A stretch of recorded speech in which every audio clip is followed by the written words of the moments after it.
Valentin, bonsoir. Bonsoir. Comment ça va après cette journée alpestre? C'était le lendemain d'une journée de repos sur le Tour. Ouais, bon, ça va plutôt bien. Voilà, la journée pour moi, elle s'est pas trop mal déroulée, en tout cas physiquement. Malheureusement, j'ai loupé l'échappée, donc voilà, ma journée,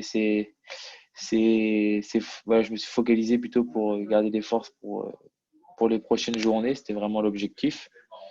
Et donc voilà, mais ça allait plutôt bien.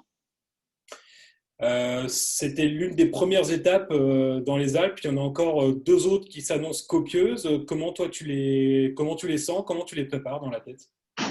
Ouais, ça va être deux étapes qui vont être difficiles avec bah, pour commencer demain, un très gros enchaînement avec le col de la Lose et le col de la Madeleine.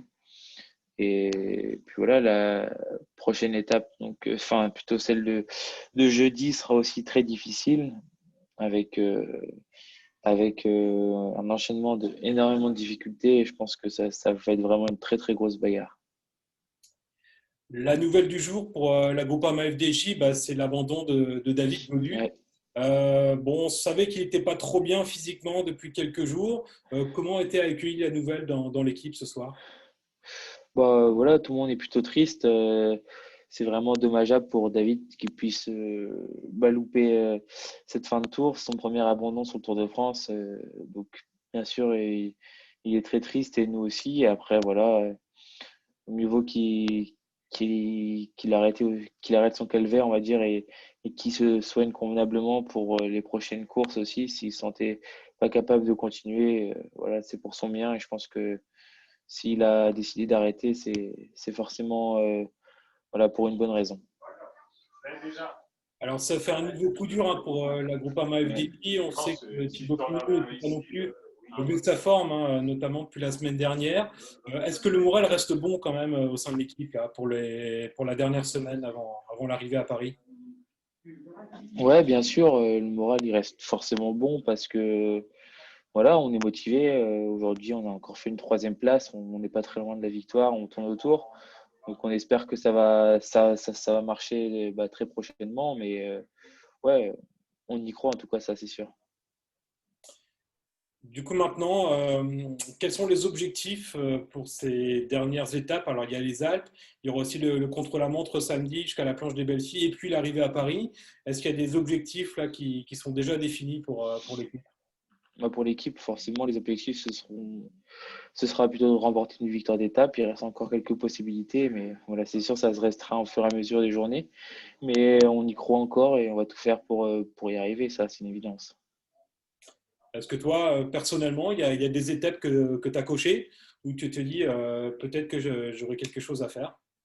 Ouais, il reste plus beaucoup d'étapes, hein, mais bien sûr, voilà, j'espère être présent, en tout cas sur toutes les étapes où je pourrais prendre l'échappée. Je vais essayer sur toutes les étapes. Ce sera à moi de réussir à être à l'avant et donner le maximum, parce que je pense que physiquement, je me sens capable d'y arriver.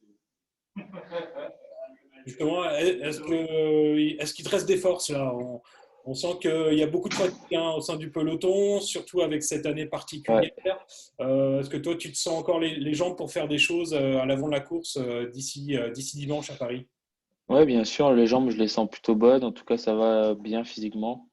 Voilà, j'espère être présent demain ou après-demain sur l'avant de la course. Et en tout cas, je donnerai le maximum, comme je l'ai dit. Après, voilà, bien sûr, les jambes sont lourdes en début d'étape, comme tout le monde.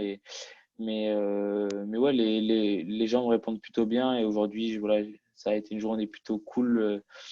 Bah, voilà, comme j'ai pas pu être à l'avant, la journée a été plutôt cool. Ça a permis de bien récupérer et voilà, pour pouvoir vraiment tout donner dans les prochains jours. Un dernier mot sur le classement général. On a deux Slovènes en tête, Roglic et Pogacar. Est-ce que tu penses que les jeux sont déjà faits au moins pour les deux premières places? Ouais, pas forcément. On verra. On fera un bilan à partir de demain soir. Je pense qu'à partir de demain soir, on verra vraiment les personnes qui sont en forme en troisième semaine et ceux qui peuvent, pourquoi pas, faire bouger le classement général. Mais pour l'instant, ils sont bien installés. Mais demain, au sommet du col de la Lose, il peut y avoir d'énormes chamboulements. En tout cas, ça, j'en suis persuadé. Ok, merci Valentin. Et puis on reprend quelques Merci. nouvelles d'ici la fin du tour avec toi. Pas de souci, merci. Merci beaucoup, bonne soirée. Au revoir.